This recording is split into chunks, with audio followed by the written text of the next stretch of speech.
नमस्कार,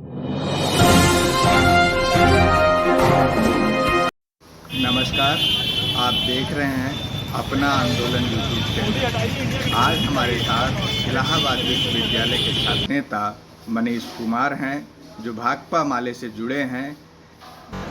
क्या अनुभव है और क्या प्रक्रिया है और किस तरह से आपका अनुभव सामने आ रहा है? लाल सलाम साथी। देखिए, इस दौर में पिछले 10 सालों से नरेंद्र मोदी सरकार, भाजपा की सरकार द्वारा जो तबाही मचाई गई है पूरे देश में, जिसमें भयानक रूप से महंगाई है, शिक्षा बहुत महंगी हो गई है, बेरोजगारी बढ़ी है, किसानों की समस्या है, मजदूरों पर हमले बढ़े हैं, सरकारी जो नौकरियां थी उन्हें खत्म की गई हैं, सरकारी सेवाएं खत्म कर दी गई, हवाई पढ़ाई लिखाई बहुत महंगी हो गई है। इन सब के साथ नरेंद्र मोदी की सरकार में जो झूठा लफाजी और झूठी बयानबाजी सरकार के द्वारा की गई है, और जब चुनाव हो रहा है तब हम लोग जनता के बीच जा रहे हैं, लोगों को बता रहे हैं कि नरेंद्र मोदी की सरकार सिर्फ लोगों के साथ विश्वासघात, लोगों को धोखा दिया और इसने लोगों को ठगा है, लूटा है। और ये एक सही मौका है जब सरकार को सबक सिखाया है। ये वो मौका है जब जनता के पास वो ताकत है कि वो इस सरकार से बेदखल कर इनको सबक सिखा सकती है, और इनके साथ जो छलावा पिछले 10 सालों से हो रहा है उसका हिसाब ले सके। हम लोगों को ये बता रहे हैं कि इस बार नरेंद्र मोदी के खिलाफ जो इंडिया गठबंधन की देशव्यापी जो एक गठबंधन महागठबंधन बना है उसको सपोर्ट करें, उसको वोट करें और भाजपा को पूरी तरीके से खारिज करें, और एकदम निश्चिंत होकर के आप लोग वोट करें। कतई ईवीएम के भरोसे या ईवीएम जैसे सवालों को लेकर के उलझे ना। जितना ज़्यादा वोट करेंगे उतने ज़्यादा इनकी हालत ख़राब होगी, उतने ज़्यादा ये सत्ता से बेदखल होंगे। और प्रारंभिक के 1-2 चरणों में जो चुनाव का हम लोगों ने देखा रुख, इससे ये बात साफ हो गई कि भारतीय जनता पार्टी की सरकार पूरी तरीके से बौखलाई हुई है।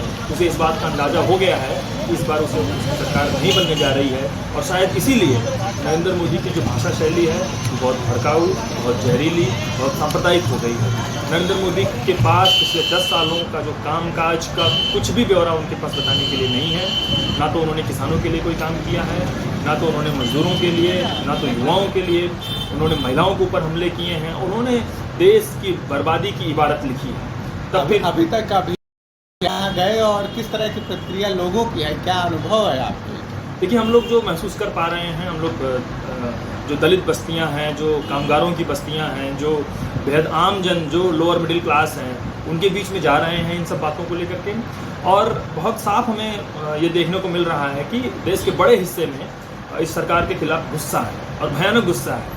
और मोदी सरकार और मोदी के खुद भी उनके जो व्यक्तित्व का जो रूप रहा है, जो शैली रही है उनकी झूठ बोलने की, जो जुमलेबाजी करने की, उसको लेकर के युवाओं में खास करके बहुत गुस्सा है। इनफैक्ट हमें लोगों को समझाना पड़ रहा है, लोग नरेंद्र मोदी का नाम लेते ही गालियाँ देने लग रहे हैं। तो उन्हें बताना पड़ रहा है कि नहीं भाई, उनको वोट दे करके बाहर करना है। तो एक जनता में भी एक प्रतिशोध की भावना इस सरकार के खिलाफ पनप चुकी है। और तब फिर हम लोग ये देख रहे हैं कि इस बार ये सरकार एकदम घुटने पर आने वाली है, एकदम बैकफुट पे आने वाली है, सत्ता से बेदखल होगी, और इनके द्वारा जो देश को तोड़ने, संविधान पे हमला करने और लोगों की जेब पर जो डाका डालने की कोशिश इस सरकार के द्वारा की जा रही है, उनका ये मंसूबा इस बार टूटेगा, इंडिया गठबंधन जीतेगा। इलाहाबाद में है और यहाँ 2 लोकसभा की सीट है, एक फूलपुर और एक इलाहाबाद। तो क्या लग रहा है, दोनों सीट पे क्या आकलन है और किस तरह की प्रतिक्रियाएं आपको मिल रही है, क्या संभावना व्यक्त कर रहे हैं लोग? देखिए, फूलपुर सीट से सपा इंडिया गठबंधन के तहत लड़ रही है, और इलाहाबाद से कांग्रेस गठबंधन के तहत लड़ रही है। और हम लोग जो महसूस कर पा रहे हैं कि लोगों में एक इसको लेकर के एक व्यापक एकजुटता है। लोग एकजुट होकर के इस बात को समझ रहे हैं कि अगर महंगाई से निजात पाना है तो इंडिया गठबंधन को जिताना होगा, और इंडिया गठबंधन एक व्यापक एकजुटता का एक नाम बन चुका है, एक पहचान बन चुकी है।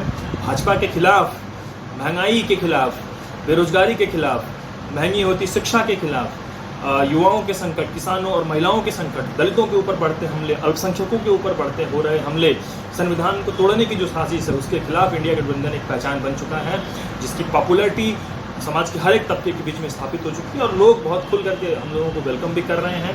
हम लोग लाल झंडा लेकर के लोगों के बीच में जा रहे हैं तो लोग इसको भी बहुत अप्रिशिएट कर रहे हैं और उनको ये विश्वास जग रहा है कि सही मायने में इंडिया गठबंधन जो है एक लेवल पर उसने सबको एकजुट करने की जो पूरी कवायद जो पूरी कोशिश की है उसमें सफल हुआ है और उसी का नतीजा है कि नरेंद्र मोदी के खिलाफ गुस्से का एक संगठित रूप इंडिया गठबंधन को सपोर्ट करने के रूप में नजर आ रहा है। और जाहिर तौर पर इस इलेक्शन में जब रिजल्ट आएगा तो रिजल्ट भी उसी हमारी संभावनाओं हमारी आशाओं पर एकदम खरा उतरेगा। नरेंद्र मोदी की सत्ता इस बार उनके हाथ से छीनेगी और देश तोड़ने की इनकी कोशिश विफल होगी। आप लाल झंडा लेके जा रहे हैं भाकपा माले के मेंबर के बतौर और आप छात्र नेता हैं और पूरे प्रदेश में इंडिया अलायंस में लेफ्ट है लेकिन उत्तर प्रदेश में लेफ्ट को कोई सीट नहीं मिली है, तो क्या प्रतिक्रिया है इस पे, आपको किस तरह से देख रहे हैं लेफ्ट की परिस्थिति को? देखिए, इंडिया गठबंधन एक व्यापक गठबंधन है, देशव्यापी गठबंधन है। लेफ्ट को उत्तर प्रदेश में भले सीट न मिली हो लेकिन बाकी अन्य जगहों पर लेफ्ट को सीट मिली है और CPI-ML भाकपा माले खास करके बिहार में 3 सीटों पर लड़ रही है, उधर झारखंड में लड़ रही है, तो गठबंधन का पूरा सपोर्ट है। बाकी इस समय सीट और जीत और हार से ज़्यादा ज़रूरी इस देश को बचाना, संविधान को बचाना और जो इस देश में रह रहे 140 करोड़ से अधिक लोगों के जो हक और हुकूक को बचाना, उनकी ज़िंदगी को बचाना सबसे ज़्यादा ज़रूरी हो जाता है। और तब फिर इस ज़रूरत को समझते हुए हम लोग एकजुट हैं, बिना इसकी परवाह किए कि हमें सीट इस बार मिली है नहीं मिली है। अभी हमारे लिए ज़रूरी है कि इस देश का संविधान बचा रहे, ये जो लोकतांत्रिक प्रक्रिया है ये बचा रहे, चुनाव होने की प्रक्रिया बचा रहे, क्योंकि अगर नरेंद्र मोदी इस बार जीत करके आते हैं तो RSS जब अपना 100वां वर्षगांठ मनाएगा तब फिर ये लोग इस देश के संविधान को तार-तार कर देंगे, इस देश के संविधान को हिंदू राष्ट्र में तब्दील कर देंगे। वही हिंदू राष्ट्र जिसके डॉक्टर बाबा साहब भीमराव अम्बेडकर ने कहा था कि इस देश के लिए सबसे भयानक तबाही होगी, वर्णाश्रम व्यवस्था लागू करेंगे, दलितों महिलाओं को शिक्षा और संपत्ति से बेदखल कर देंगे। तो सीट मिलने न मिलने से ज़्यादा महत्वपूर्ण सवाल यह है कि ये देश बचा रहेगा कि नहीं बचा रहेगा। ये जो 32 लाख स्क्वायर किलोमीटर में फैला हुआ ये जो देश है और विभिन्न प्रकार की जो समुदाय हैं, जो भाषा है, उनकी संस्कृति है, बोलने करने वाले लोग हैं, उनका अस्तित्व बचा रहेगा कि नहीं बचा रहेगा। इन सब सवालों ये सभी सवाल हमारे सामने ज़्यादा प्रमुखता से हैं बजाय कि हमें सीट मिली है कि नहीं मिली है। हम लोग इसको अगले चुनाव में या अपनी अलग स्ट्रेटजी बना करके उस पर हम लोग बातचीत काम कर लेंगे, लेकिन अभी फ़िलहाल देश का जो प्राथमिक सवाल है वो इस देश के संविधान को बचाना है। इस फासिस्ट जो ब्राह्मणवादी मनुवादी जो ताकत है इसको सत्ता से बेदखल करने की है और जिसके लिए हम लोग इस गठबंधन के तहत एकजुट होकर के लड़ाई लड़ रहे हैं और ये अपील भी कर रहे हैं लोगों से कि जो हमारे साथी भटके हुए लोग हैं, समाज के वो लोग जो भटके हुए हैं, वो भाजपा RSS की सांप्रदायिक कारपोरेट निजीकरण की साजिश को समझें, जो पूंजीपतियों के हवाले पूरे देश को करने की जो कोशिश है उसको समझें और समझ करके इंडिया गठबंधन को जिताएं, भाजपा को, इस देश की सत्ता, समाज और इस नफरती राजनीति को समाज से बेदखल करें। परिचय? मेरा नाम मनीष कुमार है, मैं ऑल इंडिया स्टूडेंट एसोसिएशन आइसा का स्टेट वाइस प्रेसिडेंट हूँ, भाकपा माले का एक्टिविस्ट हूँ, इलाहाबाद से हूँ।